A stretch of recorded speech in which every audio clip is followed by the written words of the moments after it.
नमस्कार विद्यार्थी मित्रांनो, संध्या खेत्री या चॅनलवर तुम्हा सर्वांचे स्वागत आहे. आज आपण या व्हिडिओमध्ये पाहणार आहोत तलाठी भरती 2026 MPSC पॅटर्न प्रश्नपत्रिका ग्राम महसूल अधिकारी या विषयासंदर्भातील महत्त्वाचे प्रश्न व त्याची उत्तरे. तत्पूर्वी तुम्ही जर संध्या खेत्री या चॅनलला नवीन असाल तर या चॅनलला सबस्क्राईब करा, लाईक करा, शेअर करा आणि कमेंट करायला विसरू नका. चला तर पाहूया. प्रश्न क्रमांक 1. पंचायत राज स्वीकारणारे भारतातील पहिले राज्य कोणते? बघा, पंचायत राज स्वीकारणारे भारतातील पहिले राज्य कोणते? हा प्रश्न बऱ्याच परीक्षेमध्ये आलेला आहे बघा.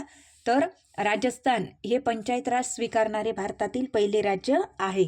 2 ऑक्टोबर 1959 रोजी राजस्थान हे देशातील काय आहे की राजस्थानने पहिल्यांदा पंचायत राज व्यवस्था स्वीकारलेली आहे. कधी स्वीकारली? तर 2 ऑक्टोबर 1959 रोजी. आणि राजस्थानमधील नागौर जिल्ह्यात या पंचायत राजची काय झालेली होती? सर्वप्रथम स्थापना झालेली होती. तर पंचायत राज स्वीकारणारे भारतातील पहिले राज्य कोणते होते? राजस्थान. ऑप्शन क्रमांक बी.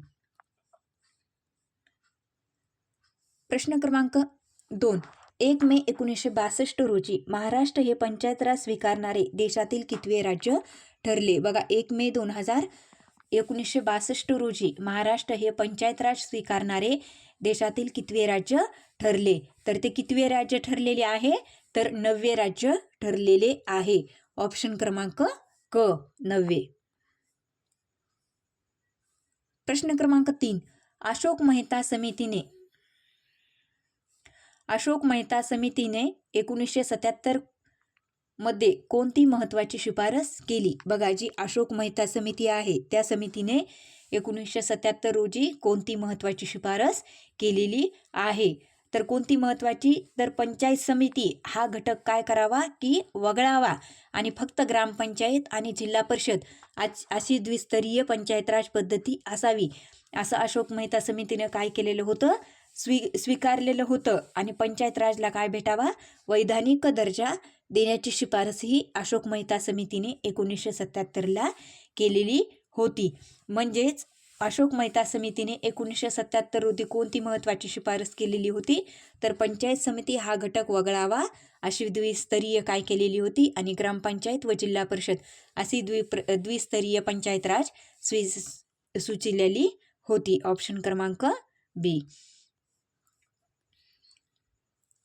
प्रश्न क्रमांक 7. देशातील स्थानिक स्वराज्य संस्थेत महिलांना 50% आरक्षण देण्याचा केंद्रीय मंत्रिमंडळाचा निर्णय कधी झाला?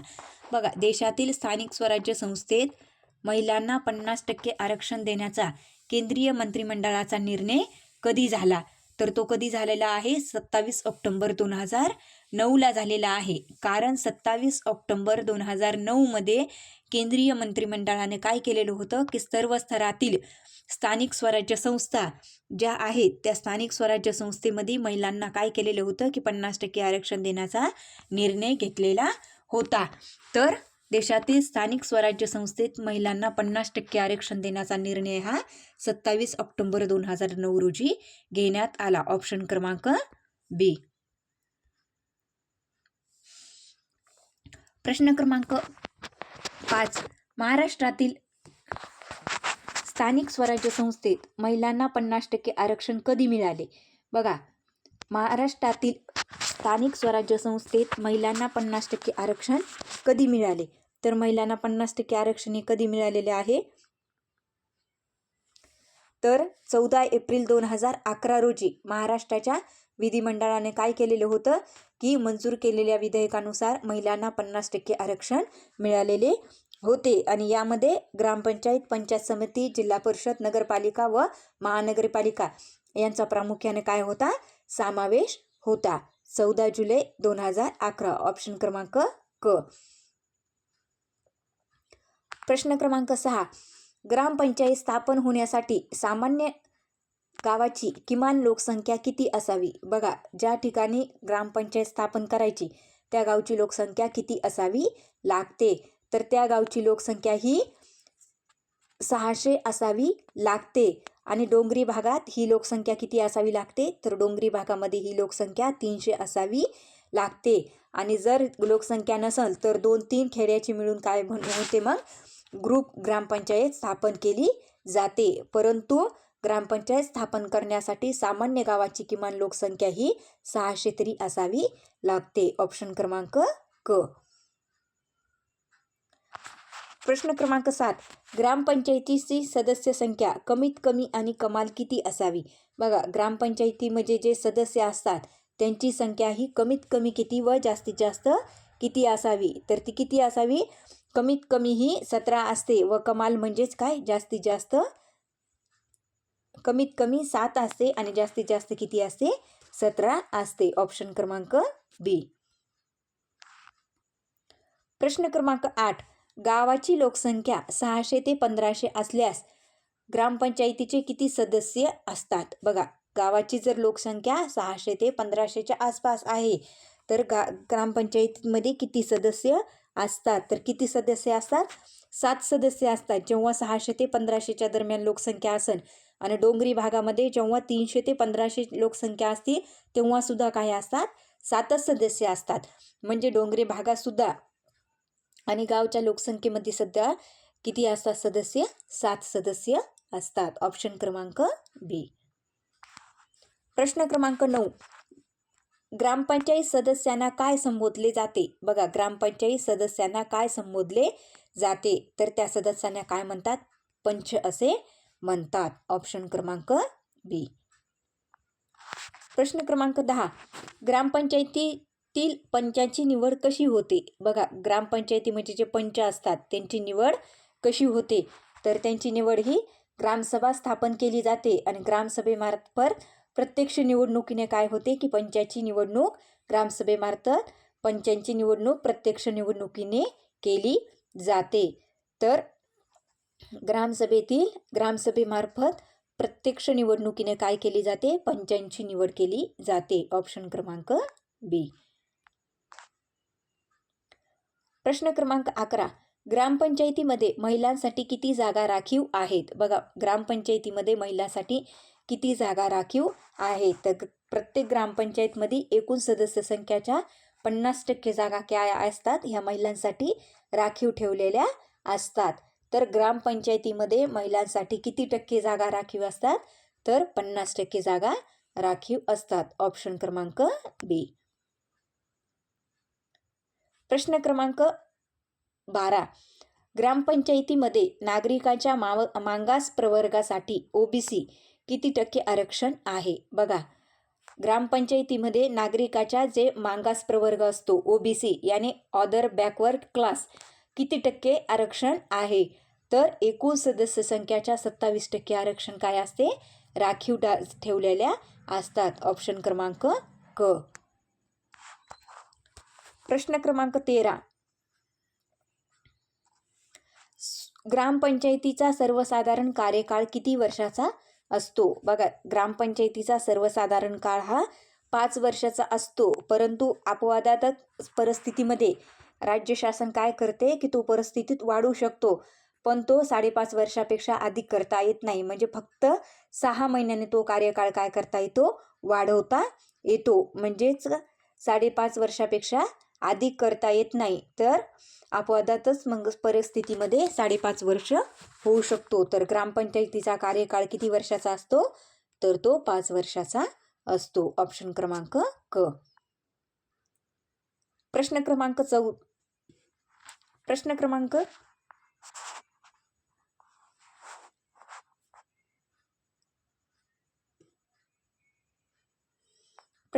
14. ग्रामपंचायत निवडणूक लढवण्यासाठी उमेदवाराचे किमान वय किती असावे? बघा, ग्रामपंचायत जर निवडणूक लढवायची असेल तर उमेदवाराचे किमान म्हणजे कमीत कमी किती वय असावे लागते? तर ग्रामपंचायत निवडणूक लढवणाऱ्या उमेदवाराचे वय हे 21 वर्ष पूर्ण असावी लागतात. ऑप्शन क्रमांक बी, 21 वर्ष. प्रश्न क्रमांक 15. 2 पेक्षा अधिक अपत्य असणाऱ्या उमेदवाराला ग्रामपंचायत लढवता येते का? बघा, लेटेस्ट प्रश्न आहे, बऱ्याच परीक्षेमध्ये विचारण्यात आलेला आहे. 2 पेक्षा अधिक अपत्य असणाऱ्या उमेदवाराला ग्रामपंचायत निवडणूक लढवता येते का? तर 2 पेक्षा अधिक अपत्य असणाऱ्या उमेदवाराला ग्रामपंचायत निवडणूक लढवता येत नाही. फक्त त्याला काय पाहिजे? जास्तीत जास्त फक्त 2च अपत्य पाहिजेत. ऑप्शन क्रमांक ब. नाही काय होते, निवडणूक लढवता येत नाही. प्रश्न क्रमांक 16. 1 जानेवारी 1995 नंतर जन्मलेल्या उमेदवारांना सरपंच सदस्य कोणती शैक्षणिक पात्रता आवश्यक आहे? बघा, 1 जानेवारी 1995 नंतर ज्यांचा जन्म झालेला आहे त्यांना जर सरपंच व्हायचा असेल किंवा सदस्य जर व्हायचा असेल तर त्यांची शैक्षणिक पात्रता किती असावी लागते? तर त्यांची शैक्षणिक पात्रता ही 7वी उत्तीर्ण असावी लागते. ऑप्शन क्रमांक ब. 7वी उत्तीर्ण. प्रश्न क्रमांक 17. महाराष्ट्रात सरपंचाची निवड थेट जनतेतून पुन्हा कधीपासून सुरू झाली? बघा, महाराष्ट्रामध्ये सरपंचाची निवड थेट जनतेतून पुन्हा कधीपासून सुरू झाली? तर 14 जुलै 2022च्या राज्य मंत्रिमंडळाच्या निर्णयामध्ये महाराष्ट्रामध्ये काय झालेलं होतं की पुन्हा सरपंचाची निवड थेट जनतेतून करण्यास सुरुवात झालेली होती. किती? तर 14 जुलै 2022. ऑप्शन क्रमांक ब. प्रश्न क्रमांक 18. सरपंच हा ग्रामपंचायतीचा काय असतो? बघा, सरपंच हा ग्रामपंचायतीचा काय असतो? तर हा वास्तव कार्यकारी प्रमुख असतो. ऑप्शन क्रमांक ब. प्रश्न क्रमांक 19. सरपंचांना निर्णायक कास्टिंग मत कधी मिळते? बघा, सरपंचांना निर्णायक कास्टिंग मत कधी मिळते? तर कधी मिळते? जेव्हा समसमान मते पडल्यास, म्हणजेच उपसरपंचाच्या निवडीत किंवा सभेतील एखाद्या विषयावर जर समसमान म्हणजे सारखे जर मतं पडले तर सरपंचाला काय होते, निर्णायक मत देता येते. म्हणजे सरपंचांना निर्णायक कास्टिंग मत कधी देता येते? तर समसमान मते पडल्यास. ऑप्शन मध्ये क्रमांक क. प्रश्न क्रमांक 20. प्रत्येक वित्तीय वर्षात किती ग्रामसभा घेणे बंधनकारक आहे? बघा, प्रत्येक वित्तीय वर्षात किती ग्रामसभा घेणे बंधनकारक आहे? तर प्रत्येक वित्तीय वर्षामध्ये 4 ग्रामसभा घेणं बंधनकारक असते आणि 2 ग्रामसभामध्ये 4 महिन्यापेक्षा अधिक अंतर असू नये. म्हणजे प्रत्येक वित्तीय वर्षा म्हणजे आर्थिक वर्षामध्ये 4 ग्रामसभा घेणं बंधनकारक असते. ऑप्शन क्रमांक क. प्रश्न क्रमांक 21. 2 ग्रामसभामधील अंतर किती महिन्यापेक्षा अधिक असू नये? बघा, 2 ग्रामसभा आहेत, यांच्यामधील अंतर किती महिन्यापेक्षा अधिक असू नये? तर यांच्यामधील अंतर हे 4 महिन्यापेक्षा अधिक असू नये. ऑप्शन क्रमांक क. 4 महिने. प्रश्न क्रमांक 22. ग्रामसभेची गणपूर्ती कोरम पूर्ण करण्यासाठी किमान किती उपस्थिती आवश्यक असते? बघा, ग्रामसभेचा कोरम गणपूर्ती पूर्ण करण्यासाठी किती उपस्थिती आवश्यक असते? तर ती एकूण गावातील मतदार यादीतील एकूण मतदाराच्या किमान 15% किंवा 100 यापैकी ग्रामस्थ काय करत असतात, उपस्थित असल्यास ग्रामसभेचा काय करतात, कोरम पूर्ण होतो. म्हणजेच 15% ते 100 इतकी काय असावी लागते, ग्रामसभेचा गणपूर्ती कोरम पूर्ण करण्यासाठी उपस्थिती आवश्यक असते. ऑप्शन क्रमांक ब. प्रश्न क्रमांक 23. ग्रामसभेचा अध्यक्ष कोण असतात? बघा, ग्रामसभेचे अध्यक्ष कोण असतात? तर ग्रामसभेचे अध्यक्ष कोण असतात? तर गावात जे सरपंच असतात ते काय असतात, ग्रामसभेचे अध्यक्ष असतात आणि त्यांच्या अनुपस्थित म्हणजे ते जर काही कारणास्तव जर उपस्थित नसतात तर उपसरपंच काय करतात, हे अध्यक्षस्थान भूषवतात आणि जर उपसरपंच जर अवेलेबल नसतात तर ग्रामपंचायतीच्या बहुमताने जे सदस्य असतात त्या सदस्याची ग्रामपंचायतीचा अध्यक्ष म्हणून काय केली जाते, निवड केली जाते. तर ग्रामसभेचे अध्यक्ष कोण असतात, सरपंच. ऑप्शन क्रमांक बी.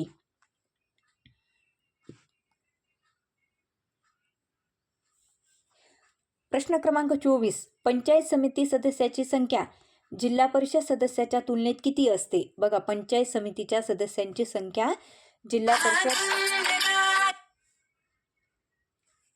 पंचायत समिती सदस्यांची संख्या जिल्हा परिषद सदस्याच्या तुलनेत किती असते?